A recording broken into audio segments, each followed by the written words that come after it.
The story so far. In 1975, Ed Roberts invented the Altair personal computer. It was a pain to use until 19-year-old pre-billionaire Bill Gates wrote the first personal computer language. Still, the public didn't care. Then two young hackers, Steve Jobs and Steve Wozniak, built the Apple computer to impress their friends.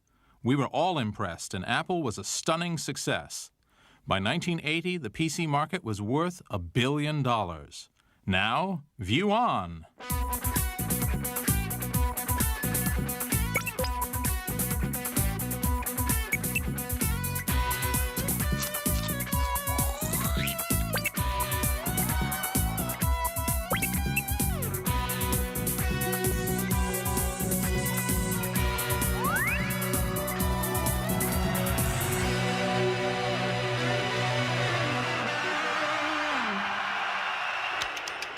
We are nerds. Most of the people in the industry were young because the guys who had any real experience were too smart to get involved in all these crazy little machines. It really wasn't that we were going to build billion-dollar businesses. We were having a good time. I thought this was the most fun you could possibly have with your clothes on.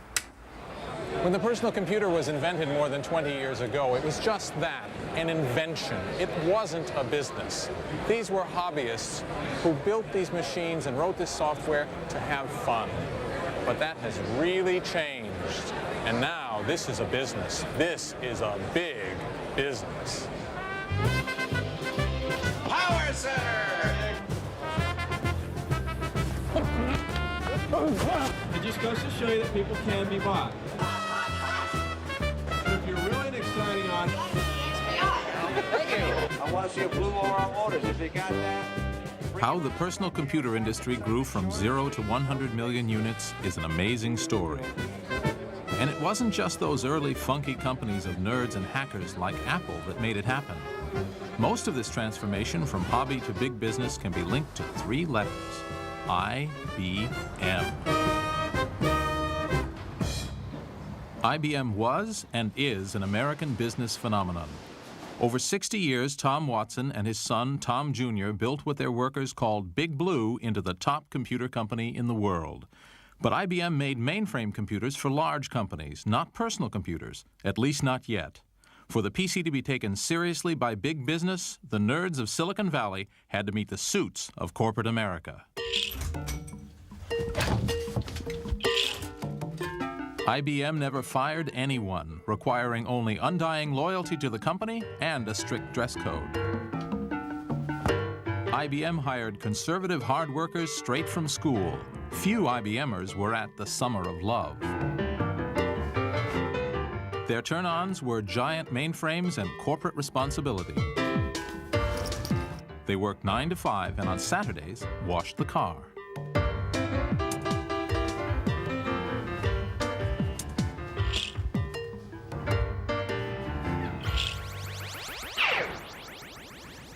This is Intergalactic HQ for IBM, the largest computer company in the world.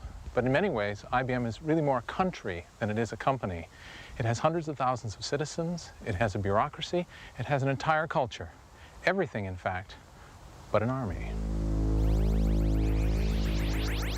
Okay, Sam, we're ready to visit IBM country. Obviously, we're dressed for the part. Now, when you were in sales training in 1959 for IBM, did you sing company songs? Absolutely. Well, just to get us in the mood, let's sing one right here. You're kidding. I have the IBM, the songs of the IBM, and we're going to try for number 74, Our IBM Salesman, sung to the tune of Jingle Bells.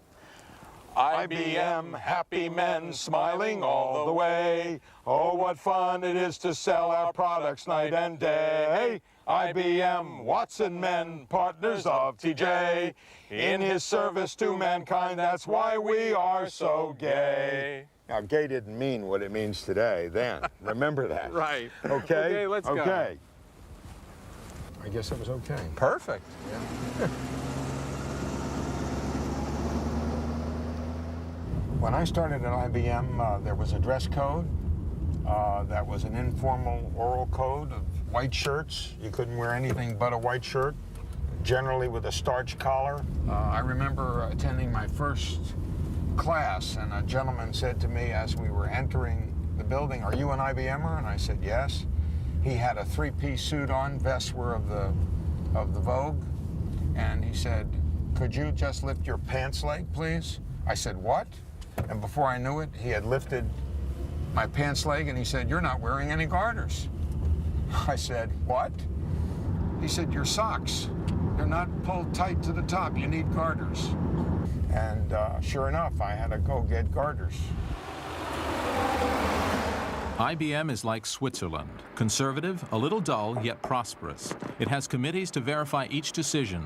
The safety net is so big that it's hard to make a bad decision, or any decision at all. At which we announced a new organizational structure. Rich Seidner, computer programmer and wannabe Paul Simon, spent 25 years marching in step at IBM. He feels better now. I mean, it's like getting 400,000 people to agree what they want to have for lunch. You know, I mean, it's just not going to happen. It's going to be lowest common, and, you know, it's going to be, you know, hot dogs and beans. So, so what are you going to do? So IBM had created this process, and it absolutely made sure that quality would be preserved throughout the process, that you actually were doing what you set out to do and what you thought the customer wanted. At one point, somebody kind of looked at the process to see, well, you know, what's it doing and what's the overhead built into it. And what they found is that it would take at least 9 months to ship an empty box. By the late 70s, even IBM had begun to notice the explosive growth of personal computer companies like Apple. The Apple II, small, inexpensive, simple to use. The first computer... What's more, it was a computer business they didn't control.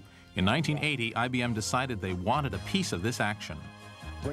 There were suddenly tens of thousands of people buying machines of that class, and they loved them, and they were very happy with them, and they were showing up in the engineering departments of our clients as machines that were brought in because you can't do the job on your mainframe kind of thing.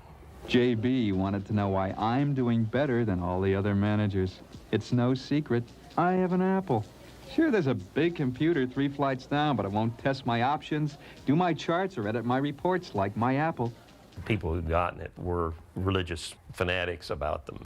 So the concern was we were losing the hearts and minds. And give me a machine to win back the hearts and minds. In business, as in comedy, timing is everything, and time looked like it might be running out for an IBM PC. I'm visiting the IBMer who took up the challenge. In August 1979, as IBM's top management met to discuss their PC crisis, Bill Lowe ran a small lab in Boca Raton, Florida. Hello, hey, Bill, nice to see you again. Yeah, I tried to match the IBM dress code. How did I do? That's terrific. That's terrific. I'm sorry. He knew the company was in a quandary. Wait another year, and the PC industry would be too big even for IBM to take on. Great, thanks a lot. Chairman Frank Carey turned to the department heads and said, "Help!" He kind of said, well, what should we do? And I said, well, we think we know what we would like to do if we were going to proceed with our own product. And he said, no. He said, at IBM, it would take 4 years and 300 people to do anything. I mean, it's just a fact of life. And I said, no, sir, we can provide you a product in a year. And he abruptly ended the meeting. He said, you're on, Lowe. Come back in 2 weeks and tell me what you need. An IBM product in a year? Ridiculous. Down in the basement, Bill still has the plan. To save time, instead of building a computer from scratch, they would buy components off the shelf and assemble them. What in IBM speak was called open architecture. IBM never did this. 2 weeks later, Bill proposed his heresy to the chairman. And frankly, this is it. Now, the key decisions were to go with an open architecture. Non-IBM technology, non-IBM software, non-IBM sales, and non-IBM service. And we probably spent a full half of the presentation carrying the corporate management committee into this concept, because this was a new concept for IBM at that point in time. Was it a hard sell? Mr. Carey bought it, and as a result of him buying it, we got through it. With the backing of the chairman, Bill and his team then set out to break all the IBM rules and go for a record. We'll put it in the IBM section. Once IBM had decided to do a personal computer, and to do it in a year, they couldn't really design anything. They just had to slap it together. So that's what we'll do. You have a central processing unit, and let's see. You need a monitor or display and a keyboard. Okay, a PC, except it's not. There's something missing. Time for the Cringely crash course in elementary computing. A PC is a box full of electronic switches, a piece of hardware. It's useless until you tell it what to do. It requires a program of instructions. That's software. Every PC requires at least 2 essential bits of software in order to work at all. First, it requires a computer language. That's what you type in to give instructions to the computer, to tell it what to do.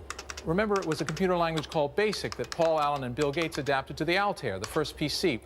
The other bit of software that's required is called an operating system. That's the internal traffic cop that tells the computer itself how the keyboard is connected to the screen or how to store files on a floppy disk instead of just losing them when you turn off the PC at the end of the day. Operating systems tend to have boring, unfriendly names like Unix and CPM and MS-DOS, but though they may be boring, it's an operating system that made Bill Gates the richest man in the world. And the story of how that came about is, well, pretty interesting. So the contest begins. Who would IBM buy their software from? Let's meet the 2 contenders. The late Gary Kildall, then age 39, a computer science PhD, and a 24-year-old Harvard dropout, Bill Gates. By the time IBM came calling in 1980, Bill Gates and his small company, Microsoft, was the biggest supplier of computer languages in the fledgling PC industry. Many different computer manufacturers are making the CPM operating system standard on most models. For their operating system, though, the logical guy for the IBMers to see was Gary Kildall. He ran a company modestly called Intergalactic Digital Research.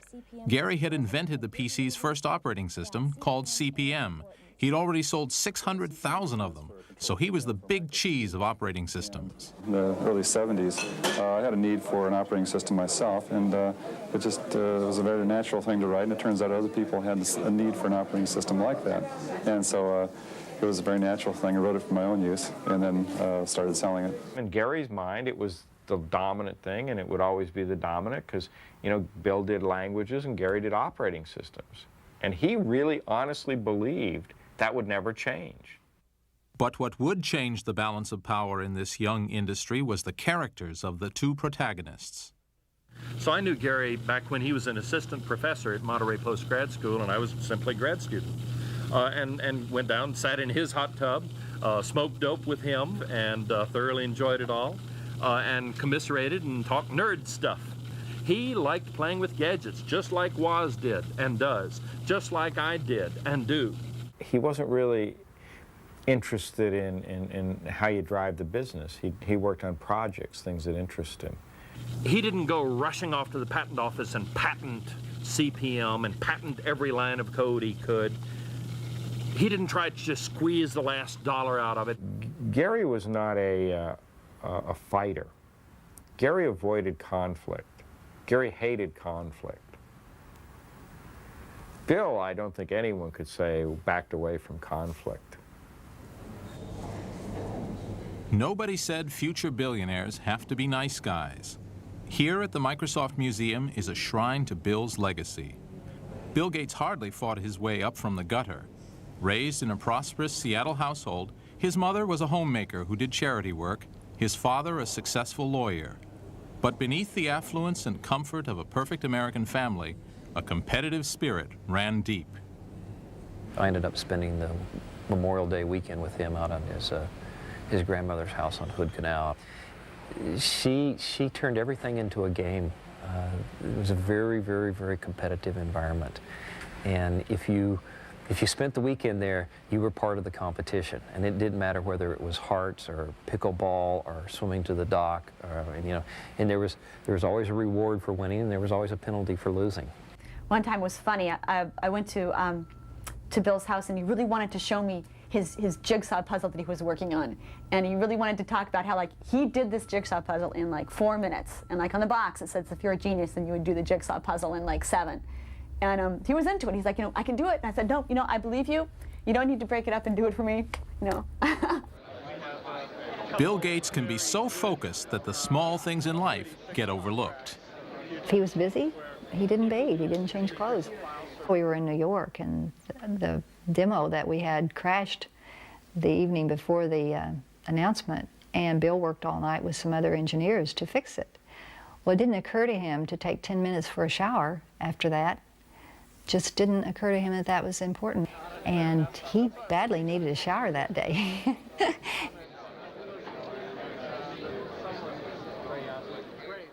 The scene is set. In California, laid-back Gary Kildall, already making the best-selling PC operating system, CP/M. In Seattle, Bill Gates, maker of BASIC, the best-selling PC language, but always prepared to seize an opportunity. So IBM had to choose one of these guys to write the operating system for its new personal computer. One would hit the jackpot. The other would be forgotten, a footnote in the history of the personal computer. And it all starts with a telephone call to an 8th-floor office in that building, the headquarters of Microsoft, in 1980. At about noon, I guess, I called Bill Gates on Monday and said I would like to come out and talk to him about his products.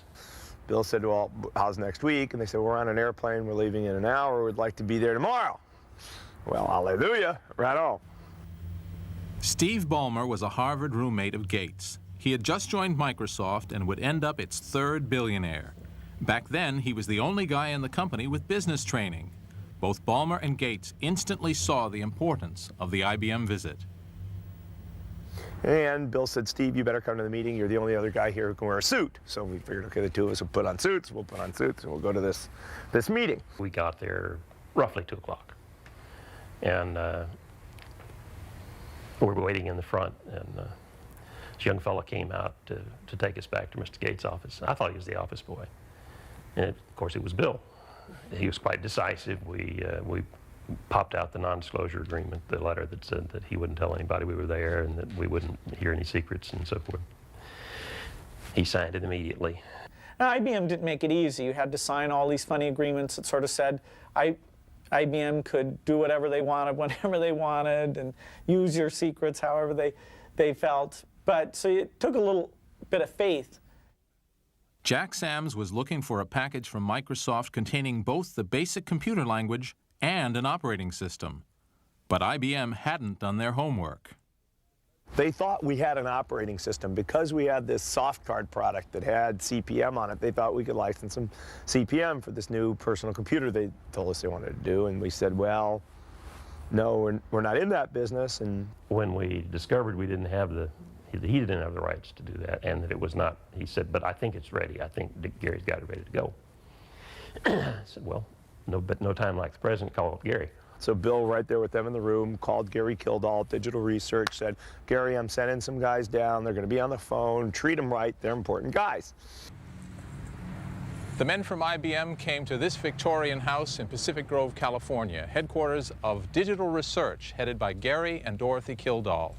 Just imagine what it's like having IBM come to visit. It's like having the Queen drop by for tea. It's like having the Pope come by looking for advice. It's like a visit from God himself. And what did Gary and Dorothy do? They sent them away.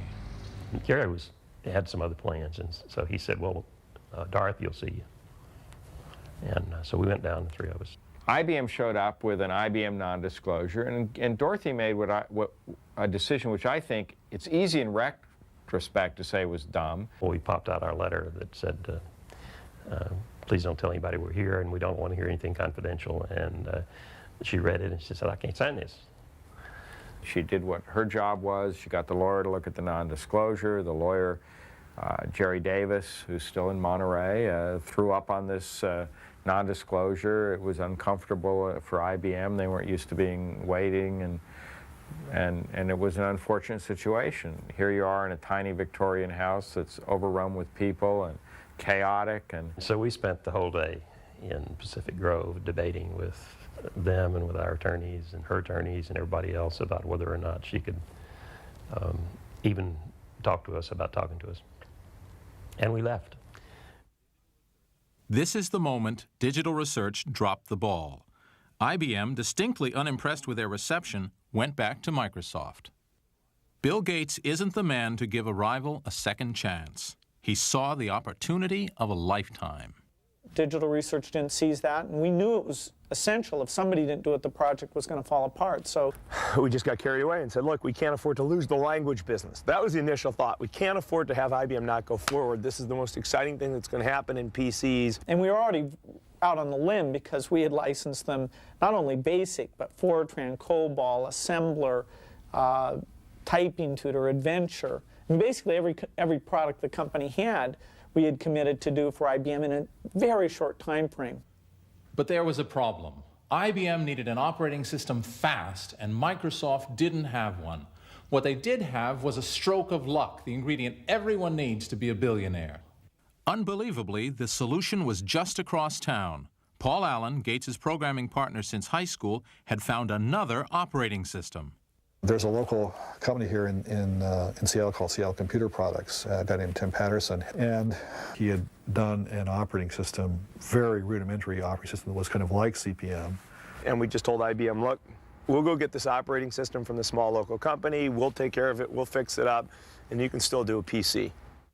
Tim Patterson's operating system, which saved the deal with IBM, was, well, adapted from Gary Kildall's CP/M. So I took a CP/M manual that I'd gotten from the retail computer store, $5 in 1976 or something, and used that as the basis for the application programming interface, the API for my operating system. And so using these ideas that came from different places, I started in April, and it was about half time for 4 months before I had my first working version. This is it. The operating system Tim Patterson wrote. He called it QDOS, the quick and dirty operating system. Microsoft and IBM called it PC-DOS 1.0.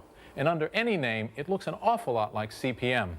On this computer here, I have running a PC-DOS and CP/M86, and frankly, it's very hard to tell the difference between the two. The command structures are the same, so are the directories. In fact, the only obvious external difference is the floppy drive is labeled A in PC-DOS and C in CP/M. Some difference, and yet one generated billions in revenue and the other disappeared. As usual in the PC business, the prize didn't go to the inventor, but to the exploiter of the invention.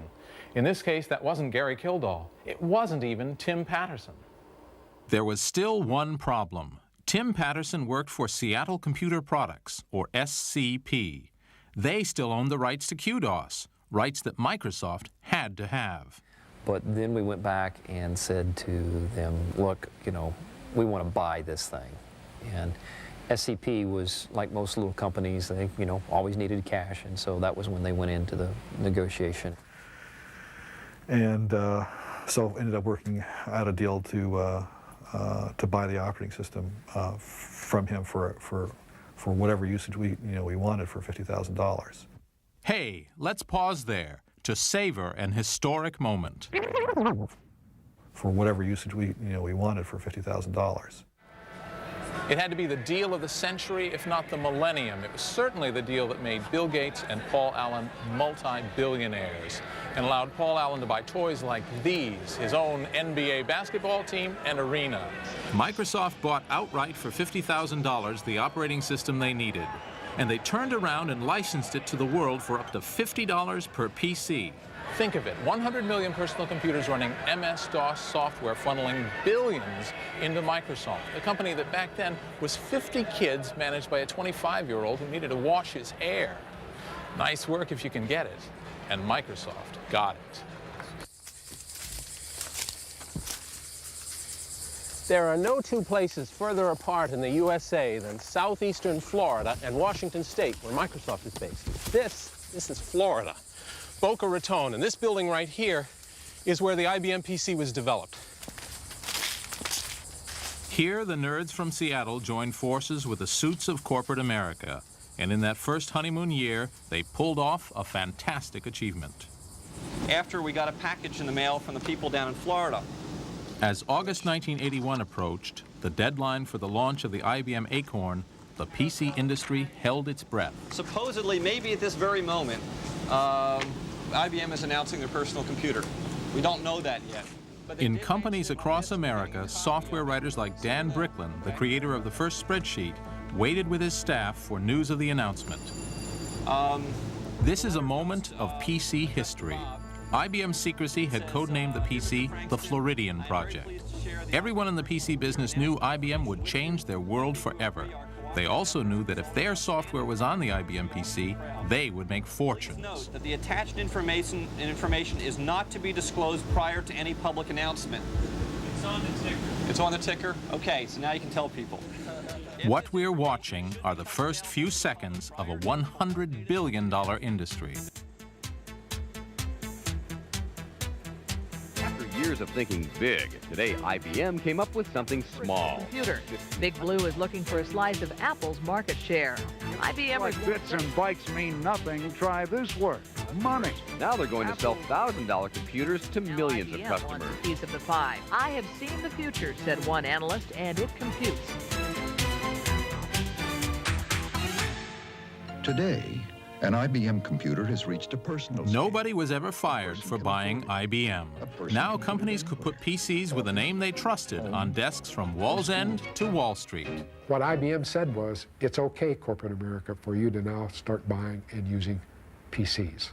And if it's okay for corporate America, it's got to be okay for everybody. Your own IBM personal computer. For all the hype, the IBM PC wasn't much better than what came before. So while the IBM name could create immense demand, it took a killer application to sustain it. The killer app for the IBM PC was yet another spreadsheet. Based on VisiCalc, but called Lotus 123, its creators were the first of many to get rich on IBM's success. Within a year, Lotus was worth $150 million. Wham, bam, thank you, IBM. It's time to rock, time for fun, yeah, they're working. IBM had forecast sales of 500,000 computers by 1984. In those 3 years, they sold 2 million. Yeah.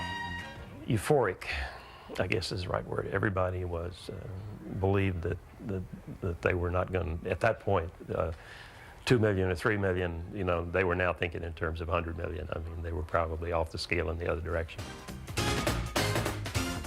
What did all this mean to Bill Gates, whose operating system, DOS, was at the heart of every IBM PC sold? Initially, not much because of the deal with IBM, but it did give him a vital bridgehead to other players in the PC marketplace, which meant trouble in the long run for Big Blue. The key to the structure of our deal was that IBM had no control over our licensing to other people.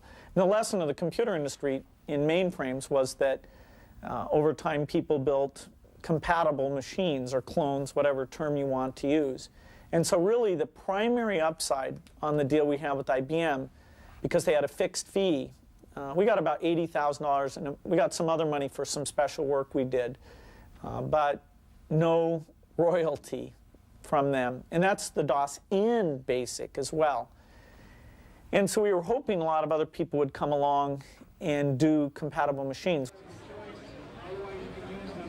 There were other PCs that were sort of like the IBM PC, kind of like it, but IBM now had 50% market share and was defining what a PC meant.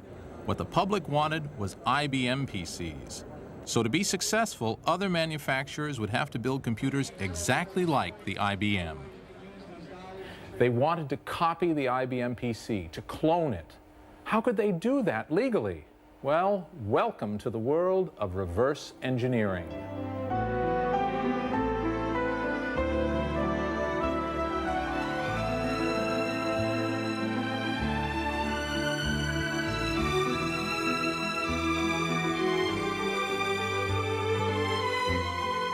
This is what reverse engineering can get you if you do it right.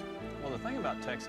It's the modest Aspen, Colorado ski shack of Rod Canyon, one of the founders of Compaq, the company set up to compete head-on with the IBM PC.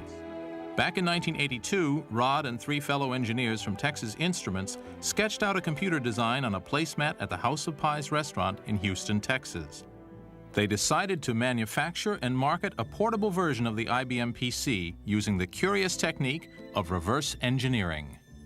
Reverse engineering is figuring out, after something's already been created, how it ticks, what makes it work, usually for the purpose of creating something that works the same way, or at least does something like the thing you're trying to reverse engineer. Here's how you clone a PC. IBM had made it easy to copy. The microprocessor was available off the shelf from Intel, and the other parts came from many sources.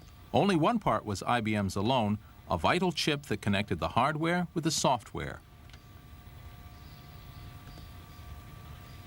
Called the ROM BIOS, this was IBM's own design, protected by copyright and by Big Blue's army of lawyers. Compaq had to somehow copy the chip without breaking the law. First, you have to decide how the ROM works. So what we had to do was have an engineer sit down with that code and through trial and error write a specification that said, here's how the BIOS ROM needs to work. It couldn't be close, it had to be exact. So there was a lot of detail testing that went on. You test how that all-important chip behaves and make a list of what it has to do. Now it's time to meet my lawyer, Claude. I've examined the internals of the ROM BIOS and written this book of specifications. Now I need some help because I've done as much as I can do, and you need to explain what's next. Well, the first thing I'm going to do is I'm going to go through the book of specifications myself, but the first thing I can tell you, Robert, is that you're out of it now. You are contaminated. You are dirty. You've seen the product that's the original work of authorship. You've seen the target product. So now, from here on in, we're going to be working with people who are not dirty. We're going to be working with so-called virgins who are going to be operating in the clean room. I certainly don't qualify there. I imagine you don't. So what we're going to do is this. We're going to hire a group of engineers who have never seen the IBM ROM BIOS. They have never seen it, they've never operated it, they know nothing about it. Have you ever before attempted to disassemble, decompile, or to in any way, shape, or form reverse engineer any IBM equipment? No. Have you ever tried to disassemble or... This is the Silicon Valley virginity test, and good virgins are hard to find. You understand that in the event that we discover that the information you're providing us is inaccurate, you're subject to discipline by the company, and that can include but not be limited to termination immediately. Do you understand that? Yes, I do. Okay. After the virgins are deemed intact, they are forbidden contact with the outside world while they build a new chip, one that behaves exactly like the one in the specification. In Compaq's case, it took 15 senior programmers several months and cost $1 million to do the reverse engineering. In November 1982, Rod Canyon unveiled the result. What I've brought today is a Compaq portable computer. When Bill Murto, another Compaq founder, got a plug on a cable TV show, their selling point was clear: 100% IBM compatibility. It turns out that all major and popular software runs on the IBM personal computer or the Compaq portable computer. That extends through all of the software for IBM. Yes. It all works on the Compaq. Compaq was an instant hit. In their first year, on the strength of being exactly like IBM, but a little cheaper, they sold 47,000 PCs. In our first year of sales, we set an American business record, I guess maybe a world business record. Our largest first-year sales in history was $111 million.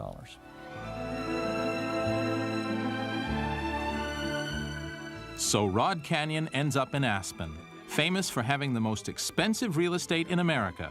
And I try not to look envious while Rod tells me which executive jet he plans to buy next. And finally he picked the Lear 31. Oh, really? Now that was a fun airplane. Oh, yeah. Poor Big Blue. Suddenly, everybody was cashing in on IBM's success.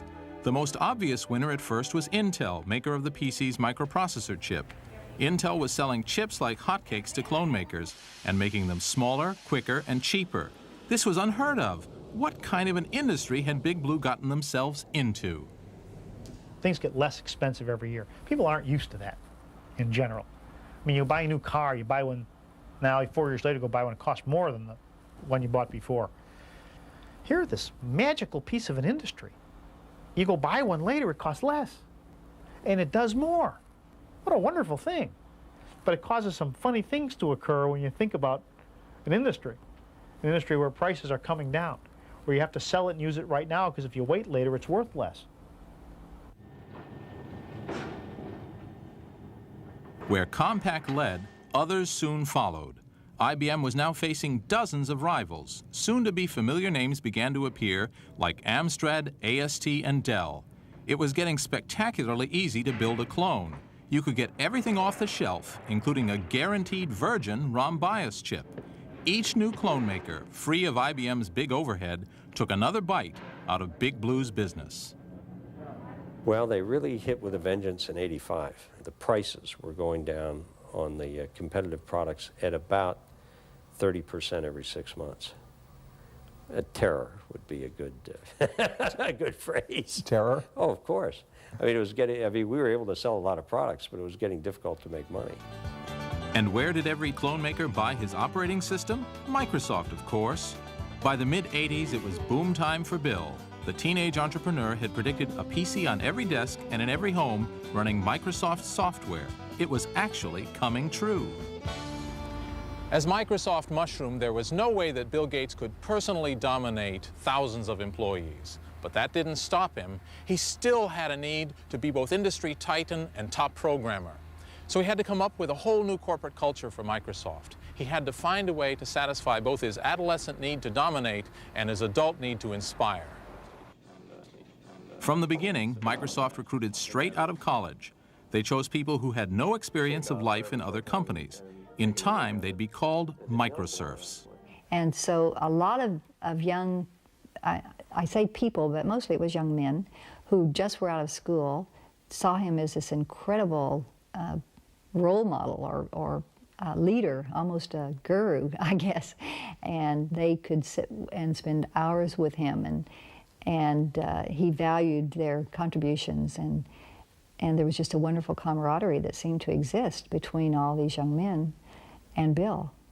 And the strength that he has and his will and his desire to be the best and to be the winner, and he is just like a cult leader, really.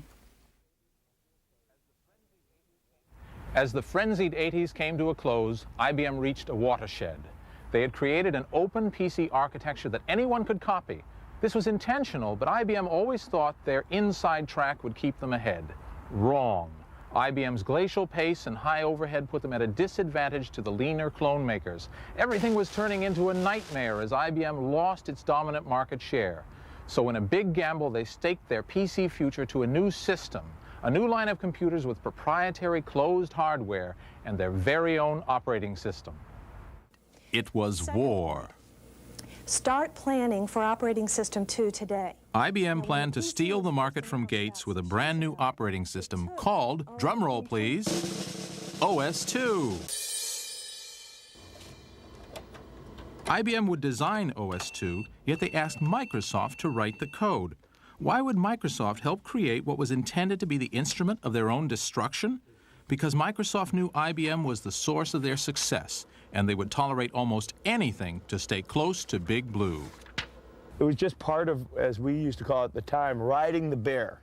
You just had to try to stay on the bear's back, and the bear would twist and turn and try to buck you and throw you, but darn, we were going to ride the bear because the bear was the biggest, the most important. You just had to be with the bear. Otherwise, you would be under the bear in the computer industry, and IBM was the bear, and we were going to ride the back of the bear. But it's easy for people to forget how pervasive IBM's influence over this industry was. When you talk to people who've come into the industry recently, there's no way you can get that into their head. That was the environment. The relationship between IBM and Microsoft was always a culture clash. IBMers were buttoned-up organization men. Microsofties were obsessive hackers. With the development of OS/2, the strains really began to show. In IBM, there's a religion in software that says you have to count K-locks, and a K-lock is 1,000 line of code. How big a project is it? Oh, it's a 10 K-lock project. This is a 20 K-locker, and there's a 50 K-locks. And IBM wanted to sort of make it the religion about how we got paid, how much money we made off OS/2, how much they did. How many K-locks did you do?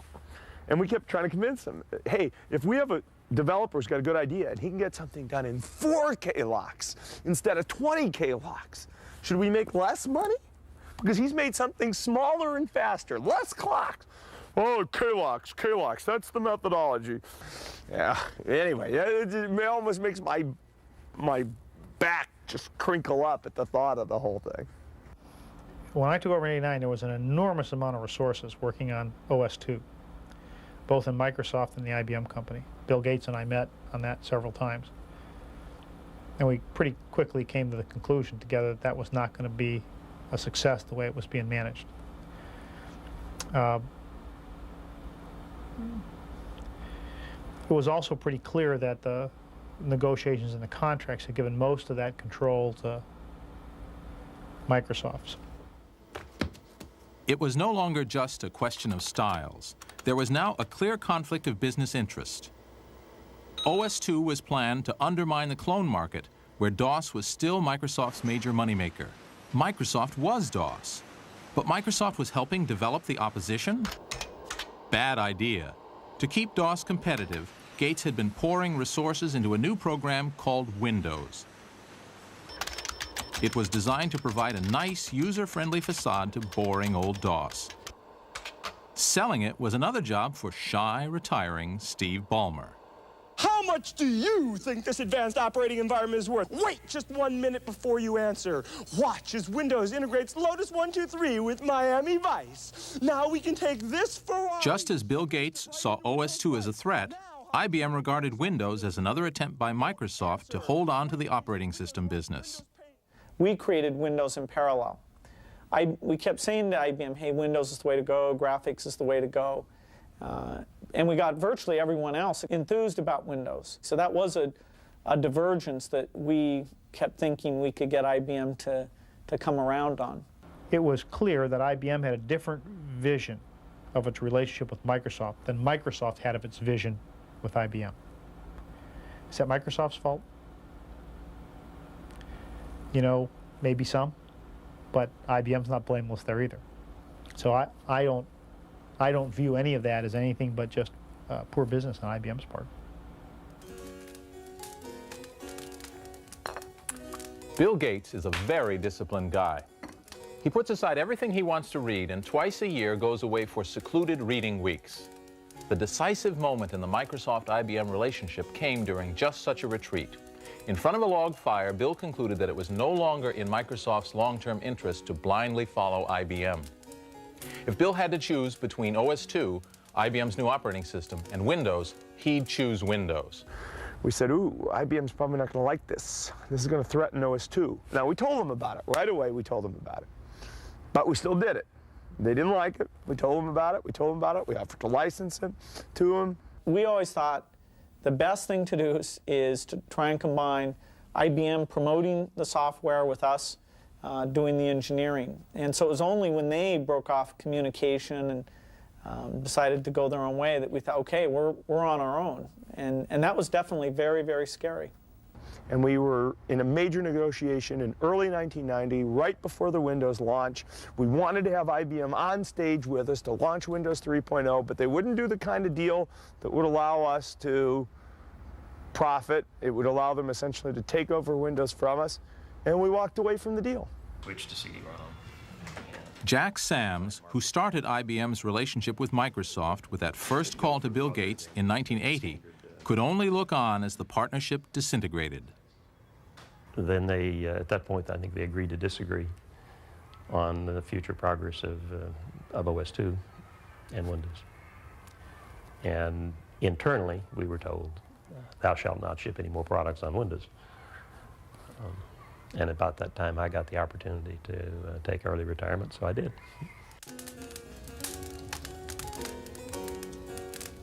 Bill's decision by the fireplace ended the 10-year IBM-Microsoft partnership and turned IBM into an also-ran in the PC business. Did David beat Goliath? The Boca Raton, Florida birthplace of the IBM PC is deserted, a casualty of diminishing market share.